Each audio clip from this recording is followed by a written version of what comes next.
ചിരിയുടെ അരങ്ങേറ്റം. ഞാൻ ജനിച്ച് 1 വർഷത്തിന് ശേഷം എൻ്റെ മാതാപിതാക്കൾ തമ്മിൽ പിരിഞ്ഞു. മദ്യപാനത്തിന് പുറമെ മറ്റെന്ത് കാരണമാണതിന് പിന്നിലുണ്ടായിരുന്നതെന്ന് എനിക്കറിയില്ല. അമ്മ ജീവനാംശമൊന്നും ആവശ്യപ്പെട്ടില്ല. ആഴ്ചയിൽ 25 പൗണ്ട് വരുമാനമുള്ള സ്വന്തമായി നിലനിൽപ്പുള്ള ഒരു നടിയായ അമ്മയ്ക്ക് തൻ്റെയും മക്കളുടെയും ജീവിതത്തെ സ്വയം നയിക്കാനുള്ള പ്രാപ്തിയുണ്ടായിരുന്നു. ദൗർഭാഗ്യം പിടികൂടിയപ്പോൾ മാത്രമാണ് അവർ സഹായധനം ആവശ്യപ്പെട്ടത്. അല്ലായിരുന്നുവെങ്കിൽ അവരൊരിക്കലും നിയമപരമായ നടപടികൾക്ക് മുതിരുകയില്ലായിരുന്നു. അമ്മയ്ക്ക് ശബ്ദതടസ്സം അനുഭവപ്പെട്ടു വന്നിരുന്നു. ശക്തിയുള്ളതായിരുന്നില്ല അമ്മയുടെ ശബ്ദം. ചെറിയ തണുപ്പ് പോലും ആഴ്ചകളോളം നിലനിൽക്കുന്ന തൊണ്ടവേദനയ്ക്ക് കാരണമാകുമായിരുന്നു. പക്ഷേ അസുഖമുള്ളപ്പോഴും ജോലി തുടരാൻ നിർബന്ധിതയായതിനാൽ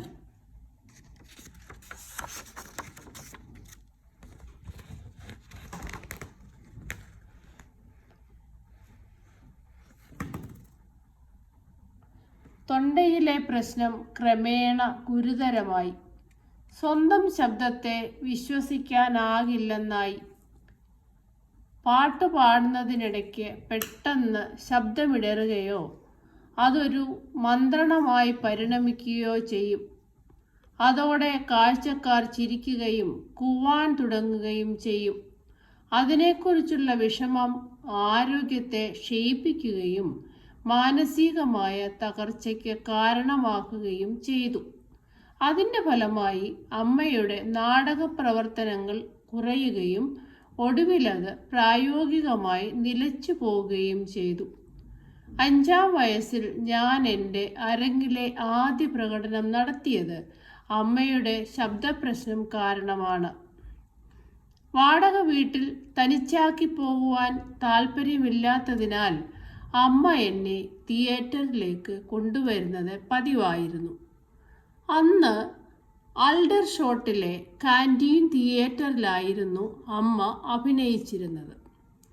നിലവാരം കുറഞ്ഞതും മോശവുമായ ആ തിയേറ്ററിലെ കാണികളിൽ കൂടുതലും സൈനികരായിരുന്നു. വഴക്കാളികളായിരുന്ന അവർക്ക് പരിഹസിക്കുവാനും ആക്ഷേപിക്കുവാനും ചെറിയ കാരണങ്ങൾ മാത്രം മതിയായിരുന്നു. നടീനടന്മാർക്ക് ആൽഡർഷോട്ട് പ്രദർശനവാരം ഒരു ഭീകരാനുഭവകാലമായിരുന്നു. അമ്മയുടെ ശബ്ദമിടറുകയും അതൊരു പിറുപിറുപ്പായി മാറുകയും ചെയ്തപ്പോൾ വേദിയുടെ പാർശ്വഭാഗത്ത് നിൽക്കുകയായിരുന്നു ഞാൻ. കാണികൾ ചിരിക്കാനും കളിയാക്കി പാടാനും പൂച്ച കരയാനും ഒക്കെ തുടങ്ങി. അതെല്ലാം അവ്യക്തമായിരുന്നു. എന്താണ് നടക്കുന്നതെന്ന് എനിക്ക് പൂർണ്ണമായും മനസ്സിലാക്കാൻ കഴിഞ്ഞില്ല. പക്ഷേ ആ ശബ്ദങ്ങൾ കൂടി വരികയും അമ്മയ്ക്ക് വേദി വിട്ടു പോകേണ്ടി വരികയും ചെയ്തു. പിന്നിലേക്ക് വരുമ്പോൾ അമ്മ വളരെയധികം പരിഭ്രമിച്ചിരുന്നു. അമ്മയുടെ സുഹൃത്തുക്കൾക്ക് മുമ്പിൽ ഞാൻ പാടുന്നത് കണ്ടിട്ടുള്ള മാനേജർ അമ്മയുടെ സ്ഥാനത്ത് എന്നെ പാടാൻ അനുവദിക്കുന്നതിനെപ്പറ്റി എന്തോ പറഞ്ഞപ്പോൾ അമ്മ തർക്കിക്കുകയും ചെയ്തു. ആ ബഹളങ്ങൾക്കിടയ്ക്ക് അയാൾ എന്നെ വേദിയിലേക്ക് കൈപിടിച്ചു കൊണ്ടുപോയതും ചില വിശദീകരണങ്ങൾക്ക് ശേഷം എന്നെ അവിടെ തനിച്ച് വിട്ടുപോകുന്നതും ഞാൻ ഓർക്കുന്നു. അരങ്ങ് വിളക്കുകളുടെ കണ്ണഞ്ചിപ്പിക്കുന്ന വെളിച്ചത്തിനും കാണികളുടെ അവ്യക്തമായ മുഖങ്ങൾക്കും മുമ്പിൽ എൻ്റെ താളം കണ്ടുകിട്ടുന്നതുവരെ വെറുതെ മൂളിക്കൊണ്ടിരുന്ന സംഗീതോപകരണങ്ങളുടെ അകമ്പടിയോടെ ഞാൻ പാടാൻ തുടങ്ങി. ജാക്ക് ജോൺസ് എന്നു പേരായ പ്രശസ്തമായ ഒരു ഗാനമായിരുന്നു അത്. ഗാനം പാതിയായപ്പോൾ സ്റ്റേജിലേക്ക് പണം വന്ന് വീണു തുടങ്ങി. അത് കണ്ട് ഞാൻ ഗാനം നിർത്തി. അതെല്ലാം പെറുക്കിയെടുത്തതിന് ശേഷമേ പാടുകയുള്ളൂ എന്ന് വിളിച്ചു പറയുകയും ചെയ്തു. അതേറെ ചിരി പടർത്തി.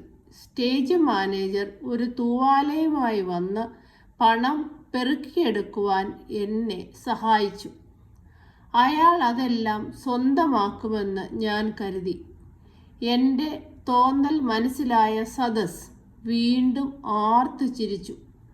പ്രത്യേകിച്ചും പണവുമായി പോകുന്ന അയാളെ ഞാൻ ആകാംക്ഷയോടെ പിന്തുടർന്ന സമയത്ത് ആ പണമത്രയും അമ്മയുടെ കയ്യിൽ ഏൽപ്പിച്ചു കഴിഞ്ഞ് മാത്രമേ ഞാൻ വേദിയിലേക്ക് മടങ്ങുകയും പാട്ട് തുടരുകയും ചെയ്തുള്ളൂ. തികച്ചും സ്വാഭാവികമായിട്ടായിരുന്നു ഞാൻ അന്ന് വേദിയിൽ നിന്നത്. കാണികളോട് സംസാരിക്കുകയും നൃത്തം ചെയ്യുകയും അമ്മ ഐറിഷ് മാർച്ച് ഗാനം ആലപിക്കുന്നതുൾപ്പെടെ പല അനുകരണങ്ങളും അവതരിപ്പിക്കുകയും ചെയ്തു.